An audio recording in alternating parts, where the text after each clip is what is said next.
அன்பான மாதா தொலைக்காட்சி நேயர்களுக்கு வணக்கம். வணக்கம். நிகழ்ச்சியில் தைராய்டு பற்றி பார்க்கலாமா? கண்டிப்பாங்க. பொதுவாக பாருங்க, இந்த தைராய்டு கிளாண்ட் அப்படிங்கிறது நம்ம கழுத்துக்கு முன்பகுதியில் ஒரு பட்டர்ஃப்ளை ஷேப்ட் ஆர்கன் தாங்க. இது பார்த்தீங்கன்னா முக்கியமான 2 ஹார்மோனை செக்ரேட் பண்ணுது. அது பார்த்தீங்கன்னா T3 தைராக்சினும், இன்னொன்று T4. இந்த மாதிரி 2 ஹார்மோனும் செக்ரேட் பண்ணுது. இந்த 2 ஹார்மோன் தான் பாடியில் நிறைய வேலைகளை செய்யுது நம்மளோட க்ரோத் அண்ட் டெவலப்மெண்ட்டுக்கு. அதே மாதிரி பெண்களுக்கு மாதம் மென்சஸ் வர்றதுக்கு இந்த hormone place a major part அப்படின்னு சொல்லலாம். அதுக்கப்புறம் பார்த்தீங்கன்னா குழந்தை பிறப்புக்கு இந்த மாதிரி நிறைய விஷயங்கள் இந்த தைராய்டு ஹார்மோன் சரி. இது நல்ல ஸ்கின் வேணுமா, நல்ல ஹேர் வேணுமா, அதே மாதிரி நம்மளுக்கு பாடி ஓவர் ஒபீஸா இல்லாமல் இருக்கணுமா, மெட்டபாலிசம் இம்பேர்மெண்ட் இல்லாமல் நார்மல் மெட்டபாலிசம் இருக்கணுமா, இது எல்லாத்துக்கும் தைராய்டு ஹார்மோன் மெயினுங்க. இப்போ இந்த தைராய்டு ஹார்மோன் சுரப்பு கம்மி ஆகுது அப்படின்னா இது ஹைப்போதைராய்டிசம் அப்படின்னு சொல்லுவாங்க. இதை நம்ம எப்படிங்க தெரிஞ்சுக்கலாம் அப்படின்னா, தைராய்டு ப்ரொஃபைல் ஒன்று பார்க்கறது மூலியமாவே, ரத்தத்தில் தைராய்டு ப்ரொஃபைல்ன்ற பரிசோதனை அது பார்க்கறது மூலியமாவே நம்மளுக்கு தைராய்டு இம்பேலன்ஸ் இருக்கா, ஹைப்போதைராய்டிசம் இருக்கா, இல்லை ஹைப்பர் தைராய்டிசம் இருக்கா அப்படின்றது தெரிஞ்சுக்கலாம். இப்போ இந்த தைராய்டு ஹார்மோன் சுரப்பு ரொம்ப கம்மியாக இருக்கு அப்படின்னா ஃபர்ஸ்ட் விஷயம் பார்த்தீங்கன்னா, நம்ம ஸ்கின் ரொம்ப ட்ரை ஆகும். நம்ம இருக்க வெயிட் ஆகிட்டே போகாமல் இருக்கும். கண்ணில் ஒரு தூக்கம் அப்படின்றது இருந்துகிட்டே இருக்கும். அதே மாதிரி மென்சஸ் இர்ரெகுலாரிட்டி ஸ்டார்ட் ஆகும். நெயில்ஸ் எல்லாம், நகங்கள் எல்லாம் ரொம்ப சன்னமாகும். முடி பார்த்தீங்கன்னா தலையில எந்த அளவுக்கு முடி இருக்கணுமோ அது அப்படியே கம்மியாகும். பொதுவாக பார்த்தீங்கன்னா தலையில 1,00,000 முடி இருக்கணும். இவங்களுக்கு அப்படியே பார்த்தீங்கன்னா கேப் நிறைய இருக்கும் ஸ்கேல்ப்ல. அதே மாதிரி நெத்தி மேடு நெத்தி ஆகிட்டே போகிறது, இந்த மாதிரி விஷயம் இருக்கும். குழந்தை பிறப்பு அப்படின்றதுல ஒரு பெரிய காம்ப்ளிகேஷன்ஸ் அப்படின்றது வரும். இது மேல் அண்ட் ஃபீமேலுக்கே இருக்கு தைராய்டு.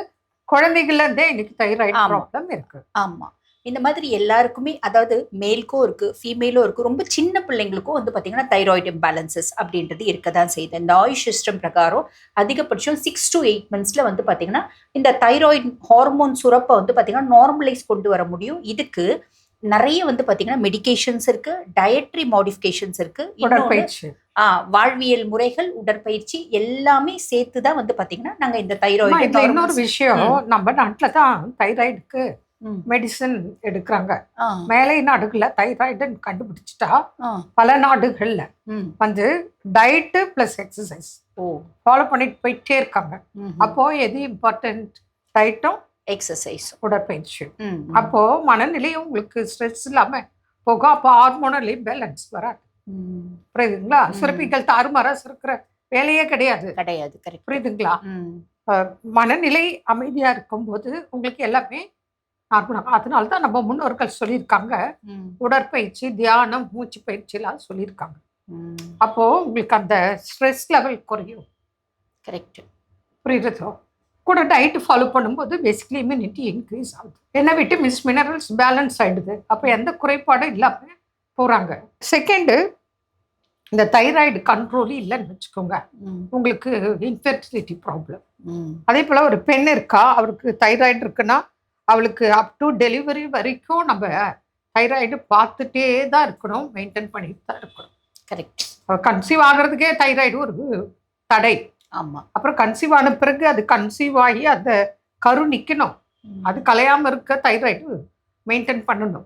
டெலிவரி வரைக்கும் கண்ணும் கருத்துமா பார்க்க வேண்டிய கட்டாயம் இருக்குது. அதே போல் தான் ஆண்களுக்கும் உங்களுக்கு தைராய்டு அப்படின்னா உடல் பருமன், வெயிட்டு, அதனால் எல்லா சிம்டம்ஸு, தேவையற்ற இடங்களில் முடி வளர்ச்சி, ட்ரை ஸ்கின்னு, அப்புறம் நாக்கு தடித்து காணப்படுவது, கண் விழிகள் பிதுங்கி காணப்படுவது, நிறைய விஷயங்கள் இருக்குது. இது ஜென்ரலாக ஆண் பெண் எல்லாருக்குமே இந்த தைராய்டுனால இருக்கிறது.